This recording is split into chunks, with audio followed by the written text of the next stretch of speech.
My name is Nick McGrath. I'm the East Central Iowa Field Coordinator with Trees Forever. Many of you are very familiar with the work that we do. Thank you. I appreciate employment and getting out to meet all of you and doing the good work. Quick bit about me and about Trees Forever. We've been around for 33 years. We now have 5 field coordinators in the state of Iowa, which is exciting. We're growing. We're trying to divvy out the workload.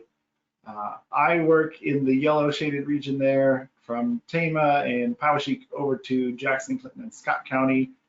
If you live there and you need some help, want a presentation, whatever it is, if it's tree related, give me a call, shoot me an email. We would be happy to come and help out however I can.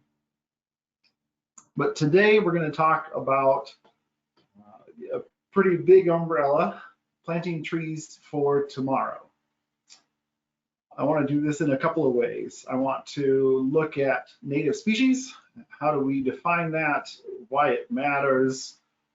Certainly you've heard of the push, right? Native, native, native. Well, why is that? Then I'm going to encourage you to be diverse as possible where it is appropriate in your landscapes, in your communities, wherever it is that you have the ability to go out and have an influence. Try to bump up your diversity. And then I'll give you some quick tips, tools, tricks on how to achieve both of those things, native and diversity. Quick note too, if you have questions, please pop them in the chat. Since it is just me, I'll try to hop back and forth to get to them as best I can. And if not, we will have time there at the end. All right, quick bit of trivia. If you want to type your answers in the chat, that'll be fabulous. If you don't and you just want to answer at home, that's totally fine too. What is the most prevalent tree genus in the Midwest? I'm not going down to species level, just big, broad umbrellas here today. Options are oak, honey locust, crabapple, maple, or serviceberry. Give you 5 to make a guess. I would assume that many of you picked maple. Yes, it is everywhere. I heard it said everywhere all at once when it leaves out and when it drops those seeds. It's an apt description. It is everywhere. Question 2, according to the state of Iowa, what is the official tree? I'm intentionally leaving it pretty vague for you. The official tree is an oak. Yes, big umbrellas today, an oak tree. We couldn't decide, so we just chose all of them. If you have an oak, any oak, you have the state tree of Iowa. Number 3, last one. What is the only oak native to the entire state of Iowa? In my mind, the one they should have chose as the state tree. And that answer is the bur oak. It is the only one native to all corners and center of our state. Everything else, while it is native, has some different regions where it is not. All right, we're going to get into this. Know that I'm not going to be able to answer every one of your questions. This is not a prescription for what is to be. I know it's planting trees for tomorrow, but again, we're working big umbrellas today. If you attended our Trees Forever, Our Woodland Legacy Symposium, you heard from Dr. Tackley and Dr. Thompson with Iowa State and USDA. They can't provide you with a certain tree either. They were asked the same question, hey, what's going to survive through climate change? And they said, hey, we'll have to wait and see. I'm going to argue, and they would too, that it's probably going to be a native species. What does that mean? As defined by the Forest Service, native plants are the indigenous, terrestrial, and aquatic species that have evolved and occurred naturally in a particular region, ecosystem, and habitat. Species native to North America are generally recognized as those occurring on the continent prior to European settlement. There's a lot to unpack there. We won't spend a ton of time on it, but what I want to hit on is this section. Native to North America are recognized as those on the continent prior to European settlement. So anything before that, the records are sparse. I'm not gonna say we don't have them, but they're sparse. They're hard to figure out and even harder to convey in a large scale. But I think a way that we can do that is through this tree. This is a very cool tree. It's sorely underplanted. It is the only host of the zebra swallowtail, which is a butterfly that I particularly love. It's a gorgeous, gorgeous insect. It needs this. It is the pawpaw. The largest edible fruit in North America. How it got here, let's find out. So research into the pawpaw. They hypothesize, they have evidence of this too, that it originated in Central and South America, not in the Americas where it is considered to be native. The emergence of the Isthmus of Panama allowed for everything, large mammals, insects, plants, everything got the ability to go north. Likewise, things got the ability to go south as well. I'm sure if we were on a different continent, we could probably have this same discussion. And at the time, there were species on the earth capable of eating the pawpaw, digesting the seed, and naturally moving that to new places. This is kind of how things are born. But 13,000 years or so ago, most of our megafauna went extinct. As a cool aside, they recently found the femur of an African lion, I believe somewhere in the muck of the Mississippi as we're going through this drought. Huge bone. And to think that we had a native lion species here, I love it. That's really cool. Anyway, those all went extinct. So how do the plants continue to move? People. The indigenous really valued the pawpaw for a bunch of different reasons, right? They can make rope out of it. They use the seeds and the fruits for games and for amusement, for teaching tools.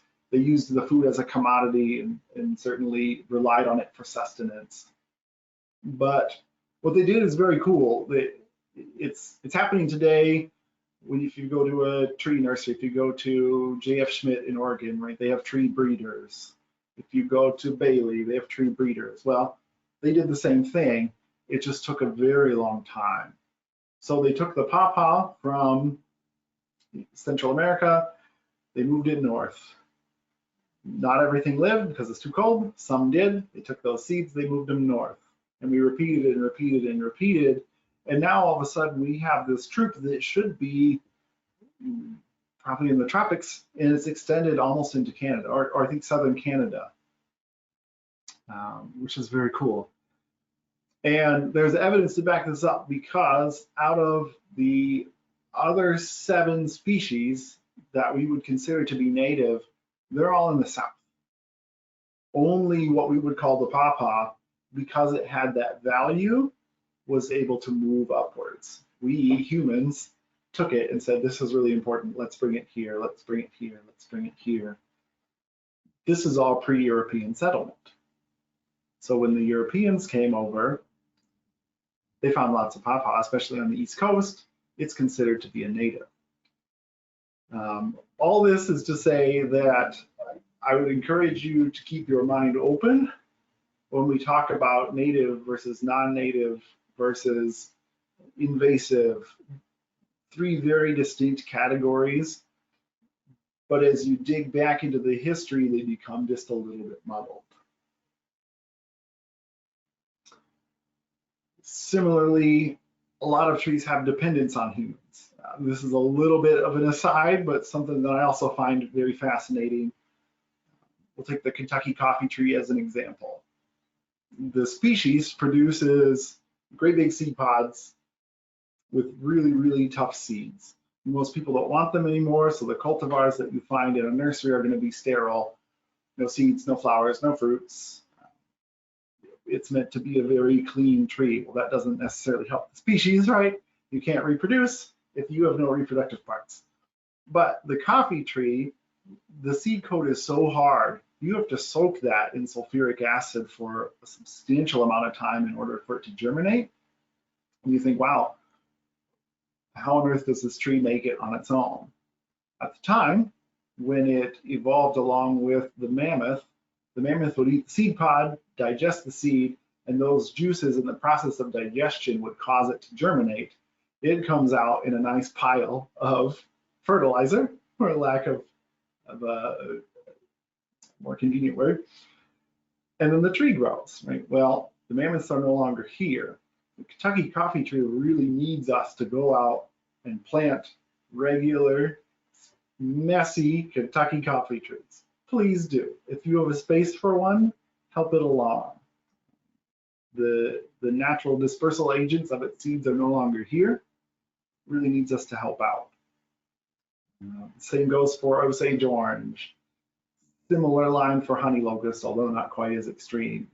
Nothing eats those seed pods anymore. Kind of neat. I find it interesting. We'd love to talk more about it. If you're interested, let me know after this.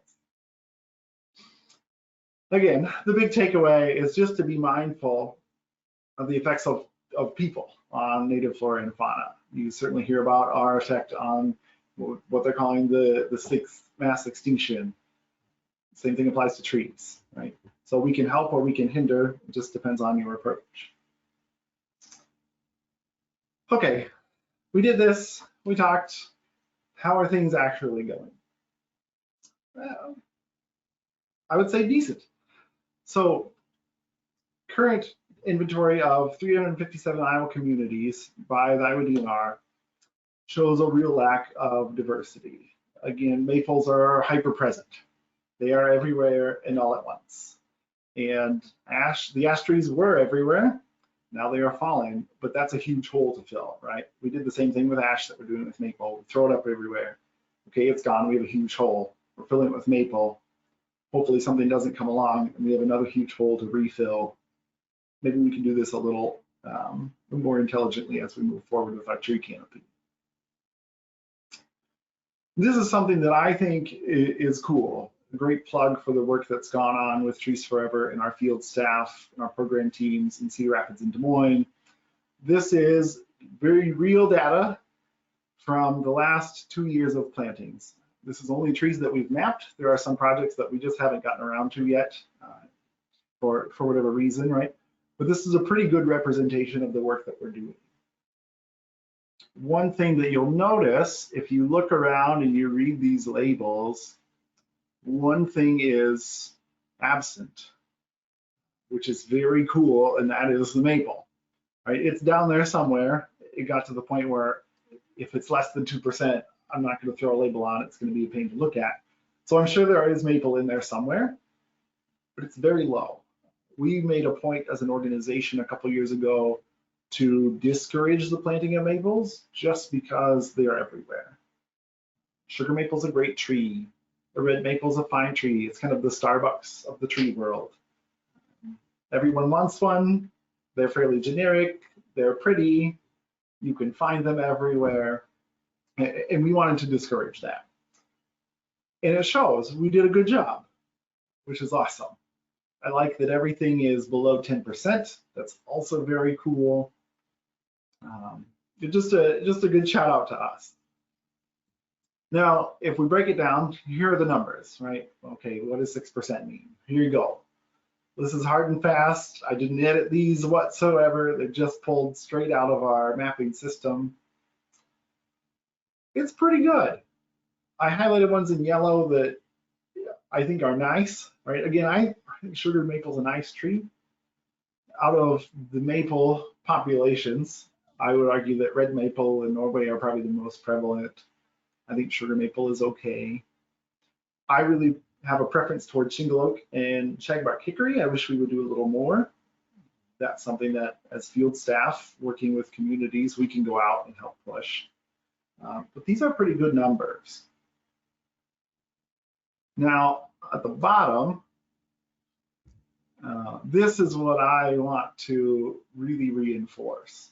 I mean, out of the 4,530 trees, we have one black oak. really neat tree. Frankly, it doesn't transplant well at larger sizes, but it will grow pretty quick. Get it in a little 3-gallon or 5-gallon pot, or get a seedling, give it a couple of years, and you'll have a fabulous tree. A white spruce, if you've never seen one in the frost, Google it. I think it's one of the prettiest evergreens out there.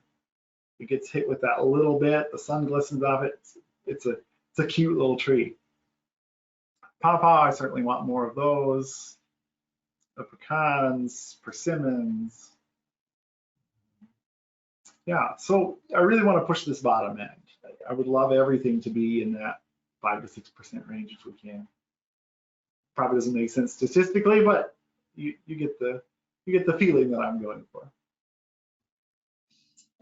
Okay, great. We talked through all this. Now what happens? Here's my short guide for you. It comes in 3 steps: commitment, patience, and advocacy. So, step 1, we got to really know what we're after. We got to know how to get there. Now, we preach here, we preach right tree, right place, and this really is just as important as proper planting. If you put the wrong tree in the wrong place, it's not going to make it anyway. I don't care how much you care for your crepe myrtle. If you plant a crepe myrtle in a zone 5 climate, it will not live. So really get to know your zone, and it gets broken down into different segments, right? We have 6A, 6B, 5A, 5B, and those really are important. I do believe this is shifting. We're getting more extreme weather events, so we're going to have to dip down into lower and lower zones depending on your microclimate. But get to know this map. It really does affect the tree populations. If you go to northern Iowa, they have some different trees there than they do in the middle of Illinois or southern Illinois. We have field staff in both places, so it makes it interesting when we at Trees Forever try to compile one tree list for everyone. So we have this information. We know, okay, great, I'm probably in zone 5. Whether it's 5A or 5B, it's a 5. They're pretty close. But again, people happened. So this all exists, but then we came in and we built roads, we built houses, and we built stadiums and sports complexes and apartment buildings and high rises. All of this affects the microclimate. So I'm going to give you an example here on the coming pages of what I would consider to be a standard residential lot. You've got a house, you've got a garage, you have some different things going on. Both of the structures cast some shadows, sometimes very consistently, depending on how tight your house is to a neighboring home or a structure. Some of it's very open, but all of this plays into what you can, can't, should, shouldn't do with trees. So in my clip art model here, we've got the house, it casts a shadow. We've got the garage, it casts a shadow. We have impermeable surfaces with sidewalks, with the driveway.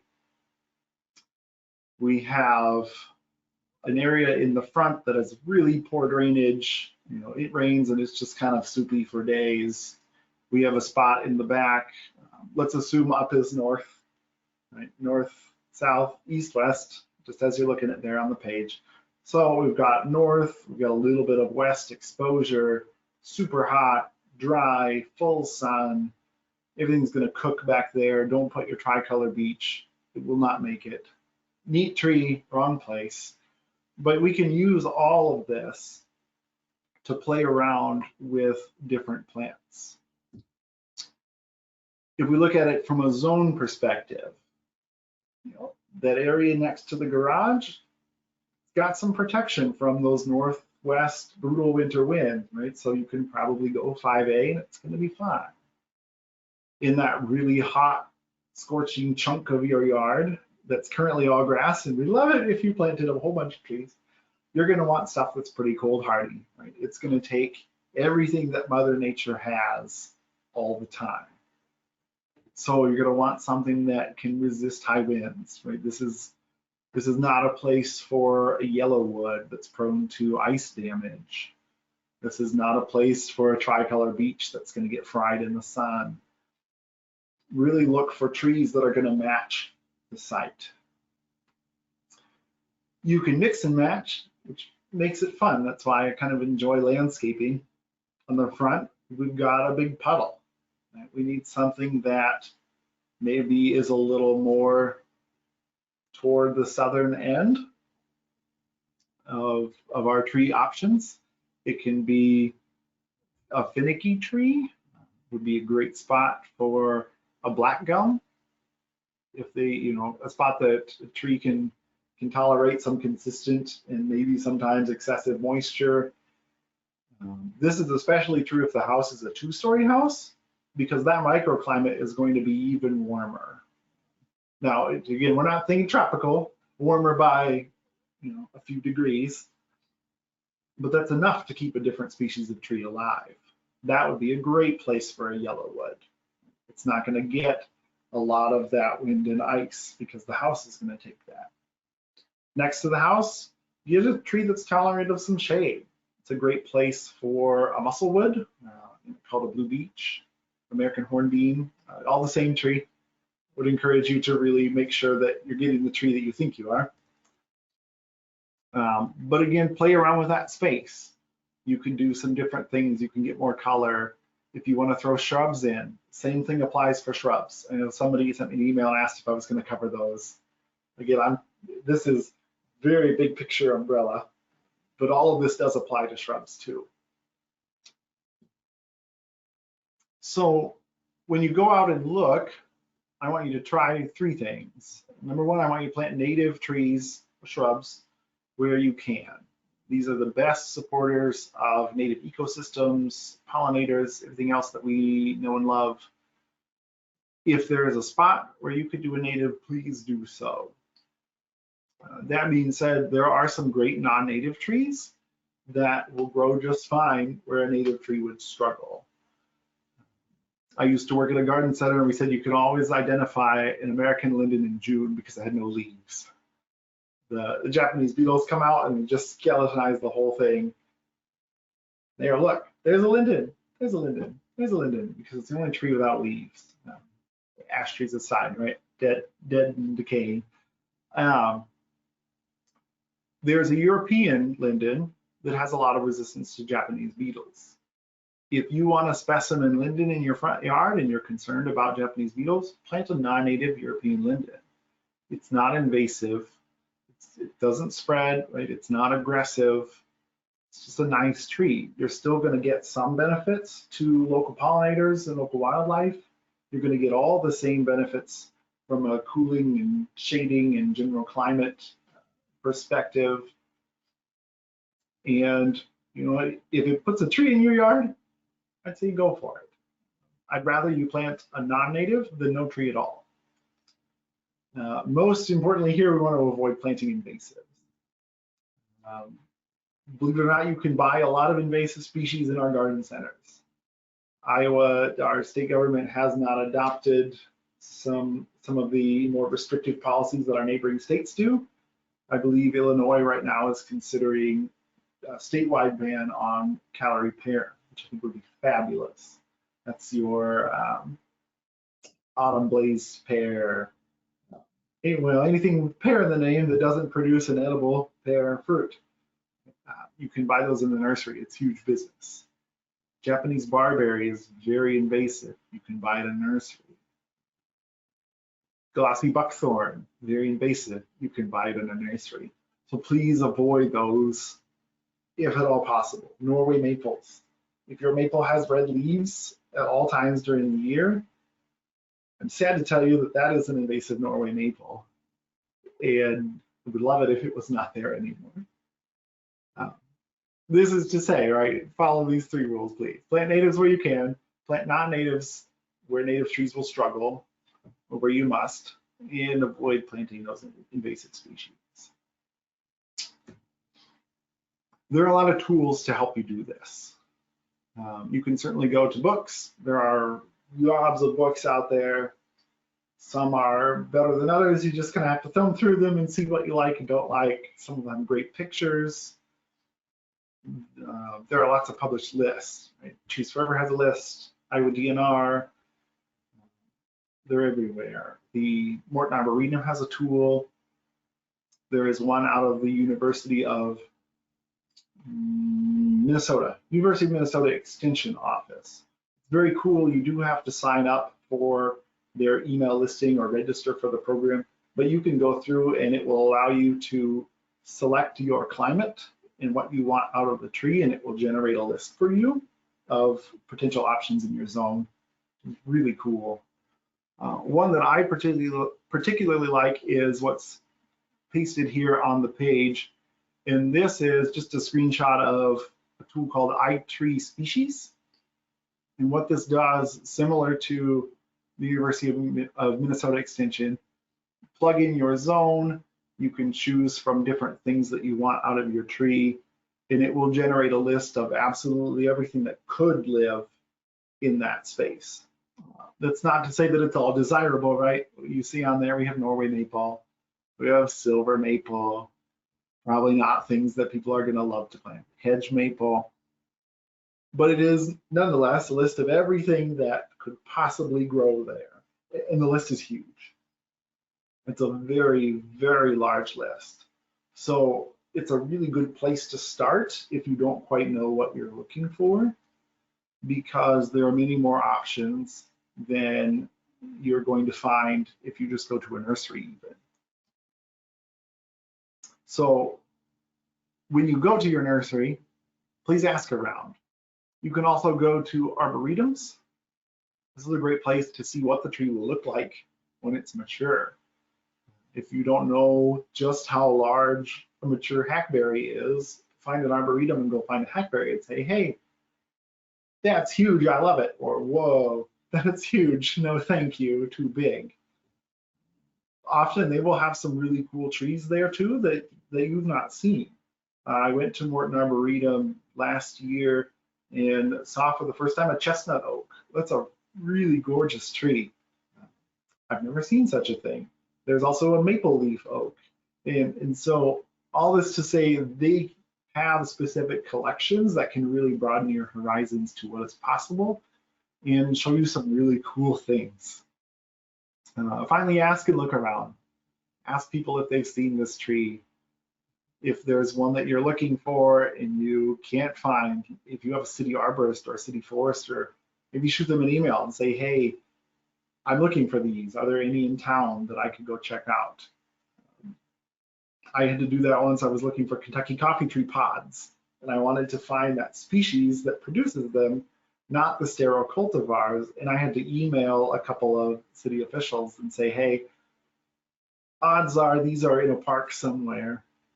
Where can I find them, and can I take a couple of seeds? And they're very nice. They're usually very happy to help. So that's another avenue to help find some cool trees. It is really important to be patient. Don't give up and plant a Norway maple just because you can't find the tree that you're looking for. Step one, I'm going to encourage you to go to a local nursery or a local garden center, see what they have. It is possible to ask them to find you something. These people are very good at ordering trees. They have lots of connections to lots of different growers that do different things. And if you ask around, there's a pretty good chance that one of them will say, hey, we don't currently sell this, but let me go hunting for a bit. I'll see if I can find it for you. The same thing goes with regional native nurseries. If you're looking for something that's harder to find, that would be a really good place to go. I've had great experiences with a number of them that I've worked with. Forest Keeling Nursery out of Missouri, Iowa Native Tree and Shrub out of Des Moines. These are really great people with a lot of access to native plants that are harder to find in a garden center. If that doesn't work, and if you're willing to be super patient, go out and get a seedling. Often these are, again, easier to get than a large potted tree because they don't have to store them very long. Right? There's very minimal risk to a business if you stock 100 of some seedling at 80 cents a seedling than it is to order in. Let's take the black oak, right? It's hard to find. If I was a nursery, I'm probably not going to order 300 black oaks in a pot in hopes that they sell. But if I had 300 seedlings at 80 cents a piece, sure, I'd probably try that. So there's a pretty good chance you can find whatever you're looking for in a seedling form. But if all else fails and you're incredibly super patient, you can go out and find a seed.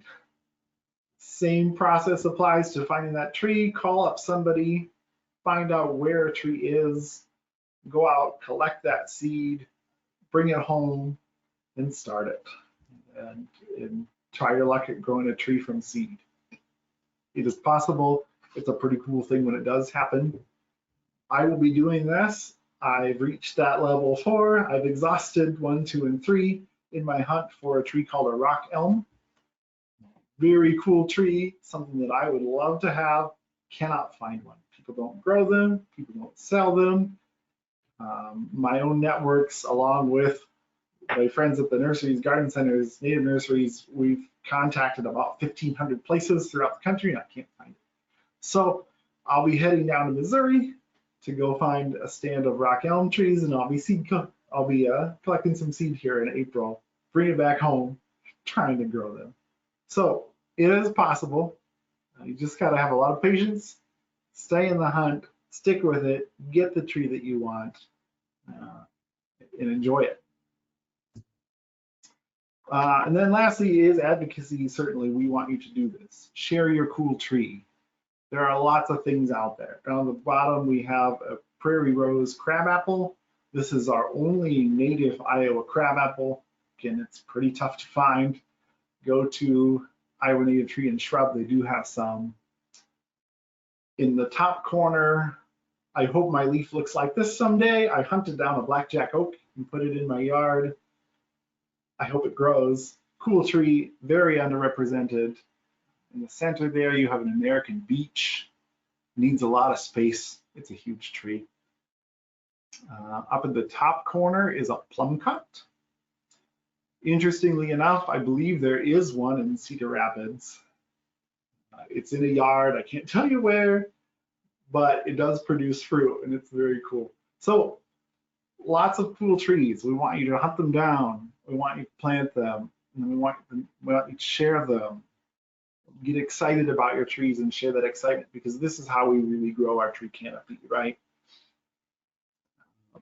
Most of the city's tree canopy is contained within private yards, where as an organization, I really, I hope to, but I can't really dictate what you plant in your yard, right? I can encourage, I can promote, I can share and educate and urge you towards these different avenues.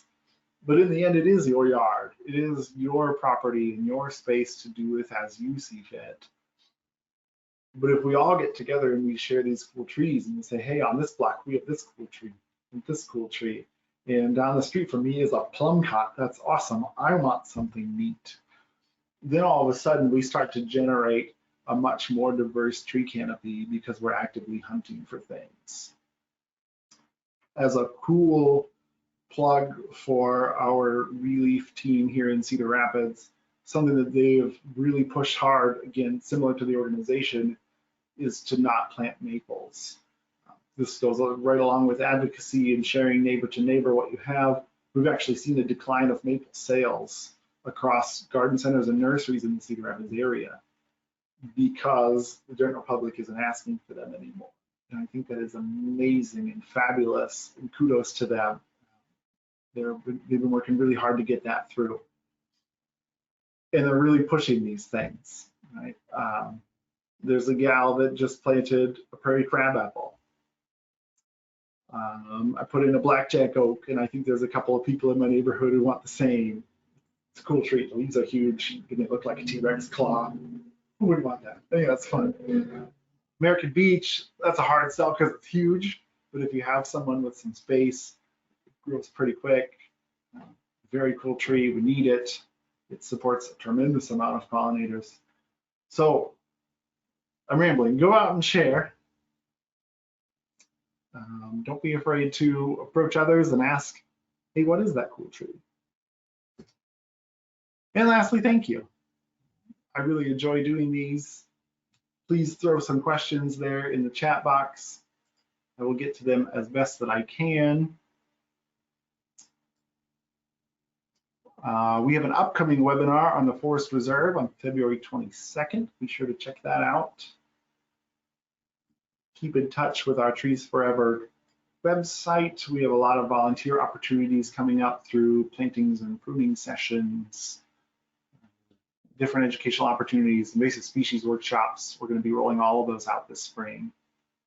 I'll be in Grinnell on Saturday, February 25th, in Marvin Garden Park at 2 o'clock, giving a pruning workshop. Would love to see you there.